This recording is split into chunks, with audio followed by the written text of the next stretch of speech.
हत्या है, पुलिस कह रही है, रिपोर्ट कहा जा रहा है कि भाई आत्महत्या है। आपके साथ फिल्म की थी कच्चे धागे, खेसारी लाल यादव कुछ कहना चाहते हैं अंजलि श्रीवास्तव को? देखिए, सबसे बड़ी कि अंजलि एक बहुत चुलबुली लड़की थी। मेरे से 3-4 साल पहले शायद उन्होंने एक मेरे साथ मूवी किया था, 2 मूवी किया उन्होंने।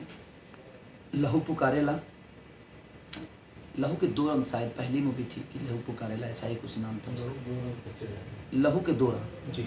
तो लहू के 2 रंग में उन्होंने एक गाना किया था और एक कच्चे धागे फिल्म थी, उसमें उनका अच्छा खासा रोल भी था। तो वो एक चुलबुली लड़की थी, बहुत मैंने सेट पे एकदम घुल मिल के सबसे रहती थी। ऐसा नेचर मैंने उसका देखा नहीं।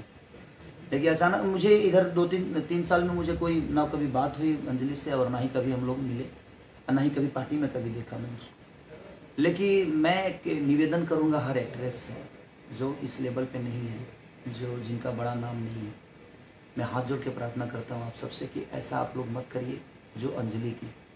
और अंजलि हमारे बीच में आज भी है और शायद ये जब तक धरती रहेगी अंजलि को ये इंडस्ट्री तो नहीं भूल सकती और पूरी दुनिया भी नहीं भूल पाएगी, क्योंकि जिस सिनेमा में काम किया है उन्होंने, कहीं ना कहीं उस सिनेमा जब तक ये धरती रहेगी जिंदा रहेगी। तो आज भी हमारे दिल में जिंदा है और हमारे दिमाग में, हमारे रील में। हो सकता है रियल उसने अपने शरीर को त्यागा है, लेकिन नहीं, ये गलत है। हम किसी भी कारण अपने आप को त्याग दें, ये कमज़ोर लोगों की चुनौती है और ये कमज़ोर लोग करते हैं। तो आप इतना भी कमज़ोर मत हो जाइए कि माँ बाप के सपने जो हैं वो अधूरे रह जाए, क्योंकि 18 साल 20 साल एक माँ बाप अपने बच्चों को पालता है सिर्फ एक आशाओं से, ताकि हमारा बेटा और हमारी बेटी आगे बढ़े तो कुछ करे, ये बड़ा होकर हमारा नाम करे। ठीक है, आप इंतज़ार करिए, आप मेहनत करिए, मुश्किल नहीं है कुछ भी अगर ठान लीजिए। आप इस्तेमाल अपने आप को करने की ज़रूरत नहीं है और अपने आप को वेस्टेज करने की भी ज़रूरत। जो टाइम आप इधर उधर गंवाते हैं उस टाइम को अपने काम में लगा दीजिए, अपने डांस में, अपने एक्टिंग में, अपने परफॉर्म में लगा दीजिए। लेकिन ये सब हरकतें प्लीज़ आप लोग मत करिए, क्योंकि आपके पीछे आपकी बहुत बड़ी जिम्मेदारी आप सबकी माँ बाप की है, जिस कलाई पे आप राखी बांधते हैं उस भाई की है, उन रिश्तेदारों की है जो जानते हैं कि मेरी बेटी, मेरी भगनी, मेरी बहन इंडस्ट्री में एक हीरोइन के तौर पे है। तो मैं निवेदन करता हूँ आप सबसे हाथ जोड़ के प्रार्थना कि ऐसी हरकत आप लोग मत करिए।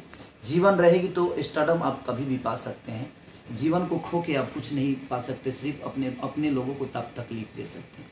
तो मैं नहीं चाहूँगा कि कोई भी लड़की, आप लोग टैलेंट के हिसाब से खूब मेहनत करिए, आपके अंदर वो टैलेंट होगी तो आपको वो रुतबा ज़रूर मिलेगा जो खेसारी लाल यादव को मिला है, बाकी एक्टरों को मिला है। हर आदमी को एक रुतबा पाने का और एक स्टारडम पाने का हक है, लेकिन आपको उतनी मेहनत करनी पड़ेगी। आप मेहनत नहीं करेंगे और आप चाहेंगे जो आपको ये रुतबा मिल जाए, ये स्टारडम मिल जाए, तो संभव नहीं है, क्योंकि यहाँ हर चीज़ करोड़ों खर्चा होते हैं सिर्फ आपके ऊपर, और आप अच्छे से मेहनत नहीं करोगे तो शायद आपके लिए वो हानिकारक होगा और आप डिप्रेशन में जाके गलत कदम उठा लोगे। तो आप मेहनत करो, आप अपने दम पे दुनिया को जीतो। ये दुनिया बहुत अच्छी है, यहाँ की पब्लिक देवता की तरह है, ये पत्थर नहीं है कि हम पत्थर में एक आस्था जान लेते हैं। यहाँ तो देवता है, हम मेहनत करेंगे तो हमारी मेहनत रंग लाएगी। और आप लोग मेहनत के साथ अपने आप को इस्तेमाल करिए और अपने आप को खूब बेचिए